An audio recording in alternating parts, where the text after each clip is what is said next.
महायुद्ध में धमकी दोनों ओर से दी जा रही है। अमेरिकी राष्ट्रपति डोनाल्ड ट्रंप ने 24 घंटे पहले ईरान को दुनिया के नक्शे से मिटा देने वाली सबसे बड़ी धमकी दी थी, लेकिन ईरान पर उसका कोई असर नहीं हुआ। उल्टे ईरानी सेना की ओर से अब टांग काट लेने वाली धमकी दी गई है। और उसने कहा है कि ईरान की जमीन पर पैर रखने वाले किसी भी हमलावर की वो पैर काट देगा और दुश्मन को ईरान की जमीन पर पैर रखने की खौफनाक सजा मिलेगी। ईरान की ओर से एक वीडियो भी जारी किया गया है जिसमें जमीनी लड़ाई की तैयारियों को दिखाया गया है। वीडियो जारी कर ईरान ने सीधे सीधे ट्रंप को संदेश दिया है कि वो किसी धमकी से डरने वाला नहीं है। हालांकि अमेरिका का साफ साफ कहना है कि अगर ईरान नहीं माना तो उसे सजा देने के लिए सभी विकल्प मौजूद हैं। तो जंग के बीचों बीच IRGC की बड़ी धमकी सामने आई है। अब नेताओं के घरों पर हमले किए जाएंगे, ये कहना है IRGC का। कहा जो आप कर रहे हैं वही हम भी करेंगे। अब आपका परिवार हमारे टारगेट पर है। और अब आपका परिवार तो टारगेट पर है ही, आपकी आवाज हमारे निशाने पर है, ये भी कहा गया।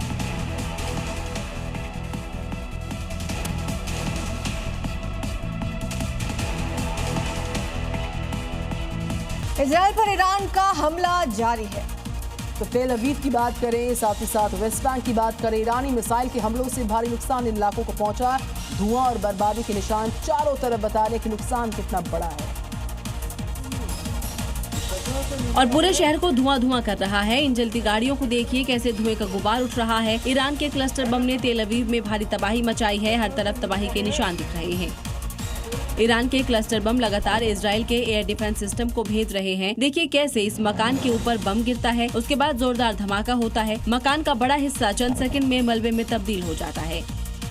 तेल अवीव के ऊपर ईरान का हमला लगातार जारी है। देखिए यहाँ बम गिरा है, वहाँ सड़क पर कितना बड़ा गड्ढा बन गया है और जहाँ गाड़ियाँ पार्क होती है वहाँ गाड़ियाँ कैसे जल रही है। हर तरफ धुएं का गुबार दिख रहा है।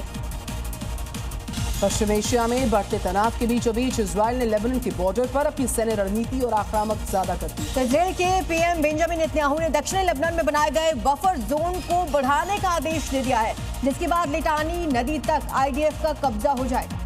जिसके बाद लेबनान बॉर्डर पर इजरायली सेना की मौजूदगी नजर आ रही है। नेतन्याहू के सुरक्षा बफर जोन बढ़ाने का मकसद उत्तरी सीमा की किलेबंदी को और मजबूत करना है। हिजबुल्लाह से चल रहे संघर्ष के बीच नेतन्याहू ने लेबनान में सुरक्षा बफर जोन को बढ़ाने का फैसला लिया है। नेतन्याहू ने कहा कि इजराइल अब अपनी उत्तरी सीमा पर किसी भी खतरे को बर्दाश्त नहीं करेगा। ये फैसला ऐसे समय में लिया गया है जब लेबनान बॉर्डर पर लगातार झड़पें हो रही हैं। हालात और बिगड़ने का खतरा बना हुआ है। वहीं नेतन्याहू के बफर जोन बढ़ाने के फैसले से तनाव और बढ़ सकता है। हिजबुल्लाह के हमले और तेज हो सकते हैं।